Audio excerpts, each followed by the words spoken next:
Hey guys, welcome back to another weekly tech tip here at 45 Drives. Today I got a really cool demo on the docket. So what I want to show you today is the ability to use lifecycle management and intelligent tiering with S3 storage and Ceph of course. And what that's going to do is give us the ability to move objects between different tiers of storage in a very intelligent way.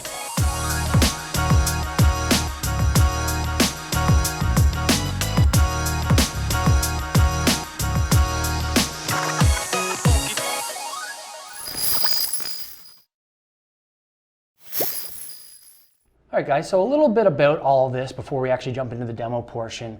What we're going to talk about, like I said, is lifecycle management within S3 and obviously particularly Ceph in this instance. So lifecycle management is a really cool tool within the S3 API that allows you to do intelligent tiering. So one thing you can do with it is what's called transition. So it allows you to have, let's say for example, an SSD pool within Ceph, and your bucket is tied to that SSD pool. And after a set period of time, let's say 30 days, you can have it intelligently move that object out of the SSD tier into the HDD tier or some other tier of storage that may be much more efficient using erasure coding or things like that. If you deem that, let's say, that file or that object is going to get accessed very, very often for the first month or even the first year, it can be really whatever you want.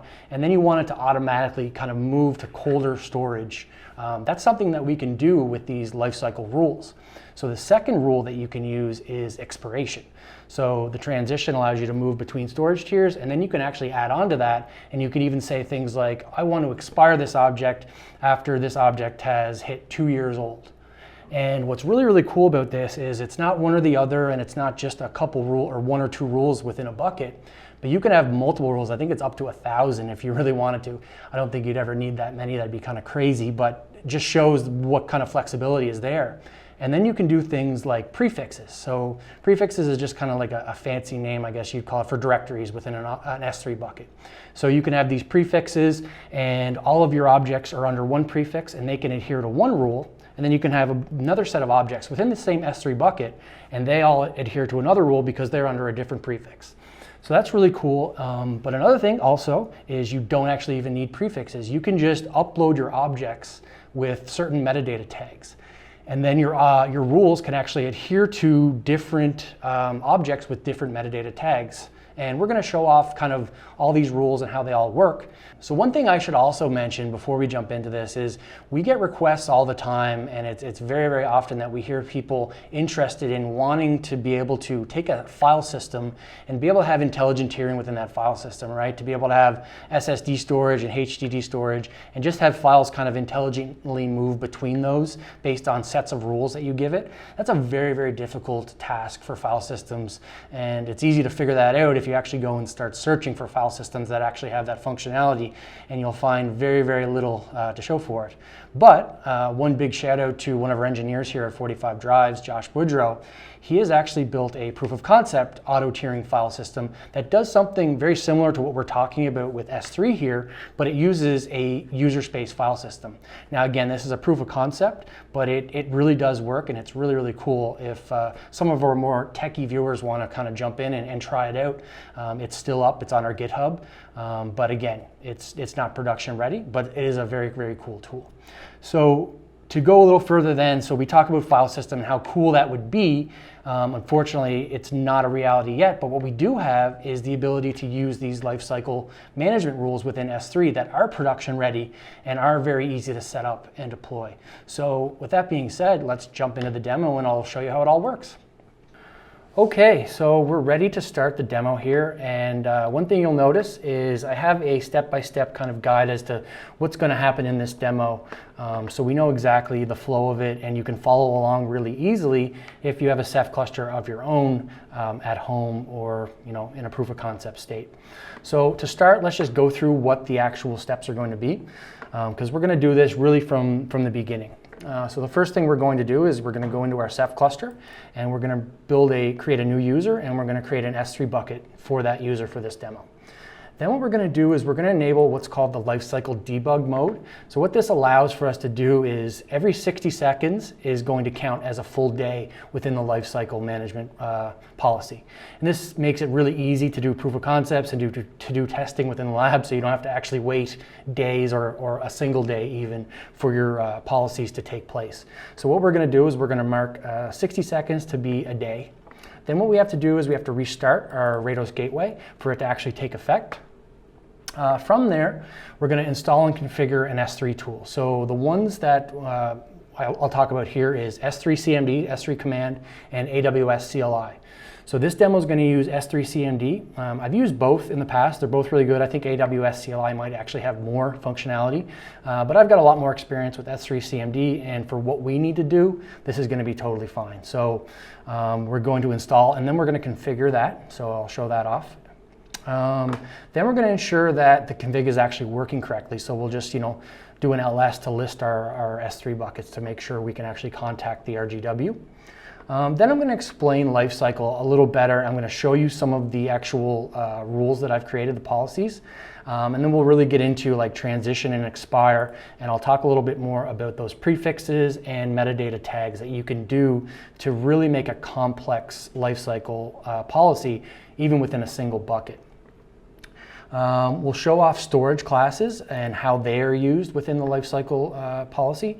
Storage classes really are how you define different pools for different tiers of storage. So for example, in Ceph, you'll have your standard storage class by default, and that will be whatever you're using. So for example, we can pretend that our standard storage class is SSD, and it's our high performance tier.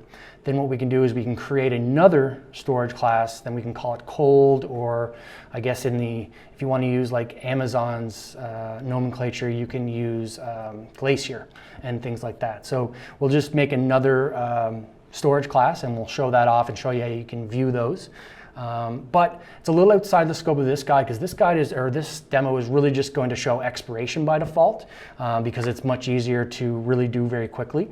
But that being said, I'm not going to leave you hanging. If you want to try out transition, I will have a guide that I did up, and I'll link that as well, where you can do really any kind of policy you want. I'll give you all the example XMLs with the different policies, so you can really test any kind you want. But again, for this demo, we'll do an expiration test. From there, we're going to actually pick a policy, and then we're going to actually set it to our S3 bucket. So we're going to make it active. Then what we can do is we can actually take a look at our lifecycle process within Ceph and within the Rados gateway, and to see if it's active for us before we start actually testing it. Then from there, what I'll do is I'll set up a watch job on one of our buckets, the bucket that we're using. From there, I'll watch it, and so we can see when we actually add the objects to the bucket, it will immediately show that. And then we'll wait for the set period of time. In this instance, I'll do a 1-day expiration, which will correlate to 60 seconds. And so after 60 seconds, it should immediately kick those objects out of the bucket and expire them. Through the magic of video editing, obviously you're not going to have to wait 60 seconds, but nonetheless, it'll be pretty cool so we can see it in real time. And then that will kind of wrap up that. And then I can just show you a tool called S3 Browser, which is a free open source tool that you can download. There is a paid version for like commercial use, but it's great to play with S3. And I can show you how you can set up these metadata tags for your objects if you wanted to, really get complex with your rules. So with that being said, I think that's everything. So let's just get started. So the first thing we're going to do here is we're going to come into our object gateway, and we're going to create a new user. So let's call him LC demo for lifecycle demo. I'm Mitch, so let's give the name Mitch. And let's make a simple key because I want to make this as easy as possible. So we'll just give our keys the name Mitch, which will make it much easier when we configure things. Okay, so let's create that user, and there we go. So now we're going to want to create a S3 bucket for that user that we're going to use for our testing. So let's just call this one Tech Tip. And we'll select the LC demo as the owner of this pool. And we can see here, we've just got our default placement target, our default storage class right now. So we'll create that bucket. So there we go. So we've got our bucket created. Now we'll come back here, and the next step, we're going to want to actually add that debug interval to our Ceph conf. So I'm just going to copy this, and we'll pop on to our Rados gateway. So where you're going to want to put this, the Ceph conf that you're going to want to add this to is the actual gateway that you're going to be accessing. If you have HA proxy or load balancing or anything set up, you're going to want to do this on both your gateways. But for this instance, I'm only going to be accessing a single gateway, so we just need to do it on the gateway we're accessing. So Ceph, ceph.conf, we'll open that up. And let's see here. So let's just paste that. So we can see we have our RGW lifecycle debug interval, 60 seconds. And we'll save and quit. Now for this to actually take place and actually be active, we have to now restart our Rados gateway. So I'm just going to copy this and restart our gateway. So now if we go actually here and run a status, we'll see that our gateway is back up and running, and so we're good to go. So now the next step is to actually install and configure S3CMD. So in this instance, it's already actually installed, but all you would need to do is app install S3CMD, or depending on the actual distro that you're using, might be Yum, might be DNF, depends. We're using Ubuntu 20.04 for this demo. So app install S3CMD, we'll see it's already installed.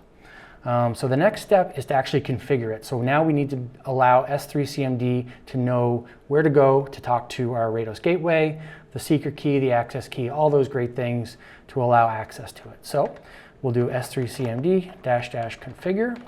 Actually, to make this a little easier to see, let's go a little bigger on the size. Appearance, change, 16. There we go, get a little larger. So, okay. Now, you could also just manually create an S3 config file. But this is just very simple. It does it for you. You just got to go through and answer the questions to set it up. So again, our access key is Mitch. Our secret key is Mitch. Region, just leave default. So here we go. So the actual endpoint. So what we're going to use is our Rados gateway endpoint, which is this IP right here, and also the port that we're using because we are using a custom port. So we're going to set that in there. Now for this one, we can see we're actually not using DNS style bucket naming for this because we're just using standard IP. So again, you're just going to put the exact same thing you put in the previous entry, is the IP address and the port. Unless you are using DNS, and in that case, you can use that type of style. So we're going to save that. We're not going to encrypt anything, so we're just going to hit enter. We're going to hit enter again. We're not using HTTPS for this because we don't have it set up. It's just an internal test. So we'll select no. We don't have a proxy server. And now it allows us to test. So we can now test the credentials to see if they actually work. And we can see we have success. So our access key and secret key worked fine. And now we can save our settings. There we go. And you can see here the configuration gets saved to a hidden file, .s3cfg. So if you want to, we can just cat that file to see what it added. So it's just a bunch of different settings that you give it. So we can see like our secret key here, for example. Now, with that being said, we should be able to run S3CMD and ls. And there we go. We can see our bucket that we just created. So now we know we're ready to actually use S3CMD. Okay, so let's move to, actually, so we checked it, we made sure that it's working, we know that. So let's talk about the lifecycle management types a little bit, like I said. So to do that, I'm gonna pop into a lifecycle rules file that I made. So if we ls here, we can see I have a bunch of pre-created XML files that are the lifecycle rules that I've created. So we've got a simple expire rule. We've got an expire rule based on objects with prefixes. We've got a transition and then expire rule, so a little more complex. And then we've got a simple transition rule. So let's just take a look first at the expire rule, because that's what we're actually going to be using. So we can see it's very, very simple. We dictate the name of the rule. So this one's called expire after 1 day, because that's what we're doing. We can see we have nothing set for prefix because we're not using prefixes. Now we are enabling this, so that's the status is enabled. Expiration, and that's what we're using, not transition. And 1 day. And so that's really all it is for this specific one. It's not very complex. This is going to make sure that any object within your bucket, after 1 day, it's going to kick it out. It's going to delete it, so it's going to be gone for good. So you want to be careful and make sure that's what you want. So very, very simple. So let's talk a little more about some more complex ones. So let's just view a transition and then expire rule. So we can see here, it's very, very similar. So the first thing it does is it transitions 30 days. So after 30 days, it's going to move from the standard storage over to the cold storage class. And then once it does that, it's going to expire the objects after 60 days. So you can do that, and that again is going to adhere to every single object within that S3 bucket. As you saw there, what we had was a transition to the cold. So if we take a look here at Rados Gateway Admin, that's a tool, we'll use zone and get, and we'll take a look at our current zone and how it's set up.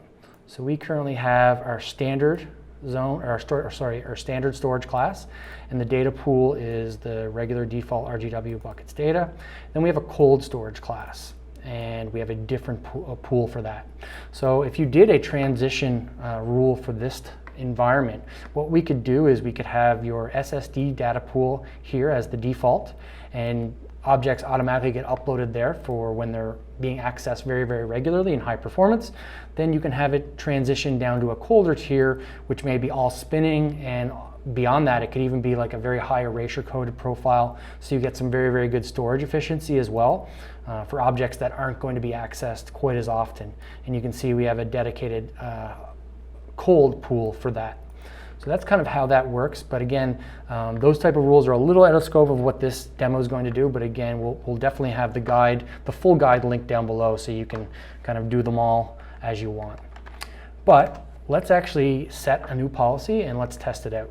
So first thing we want to do again is S3CMDLS. So we can see we've got our tech tip rule.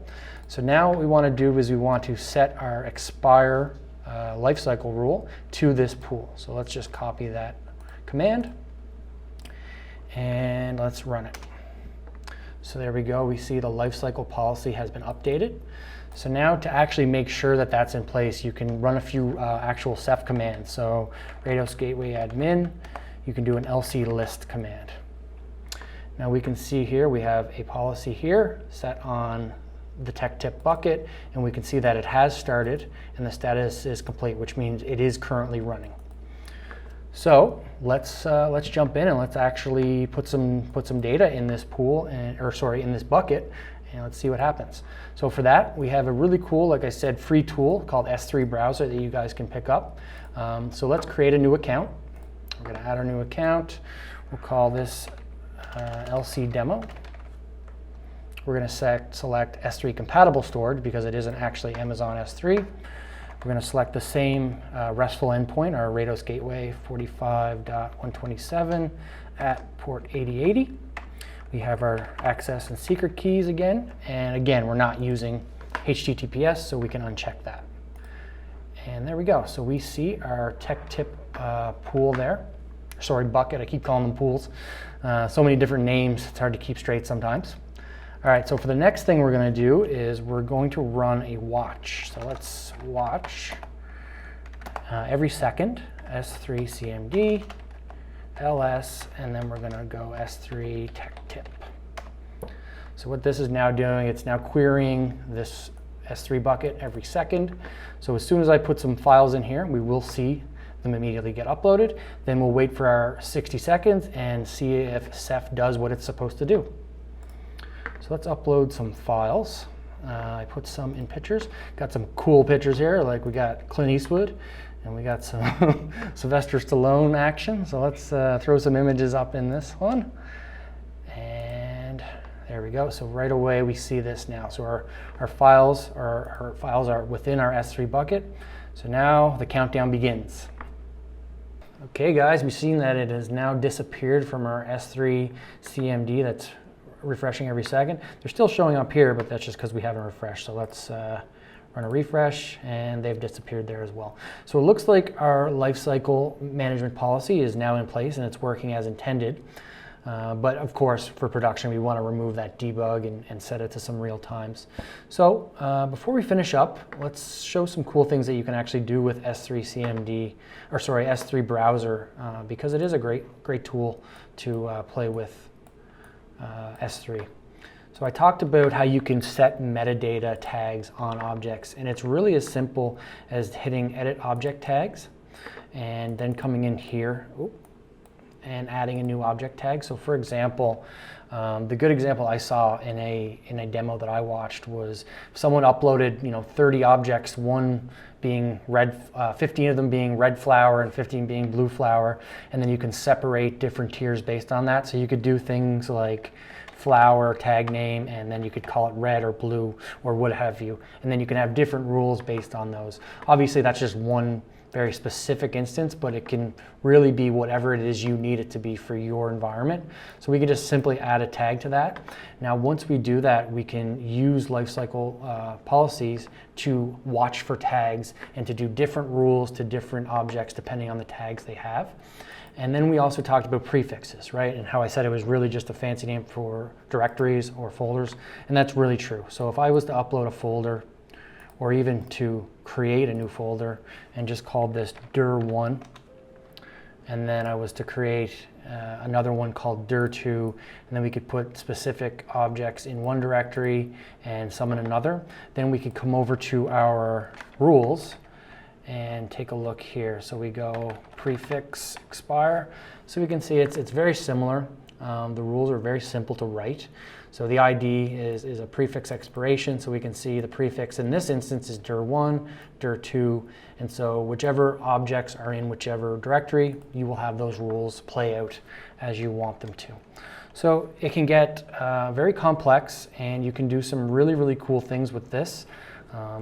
We've had some customers in the past where they have mandates where they have to have 7 years where they have to store files for, but after 7 years they're able to delete them. But the problem is the file system or the S3 objects, it gets so large and so unwieldy that it's almost easier not to delete anything at all, because it's hard to find all of the files within all the directories that are 7 years old. And so this is a great way to be able to build a policy around that and to set those rules up.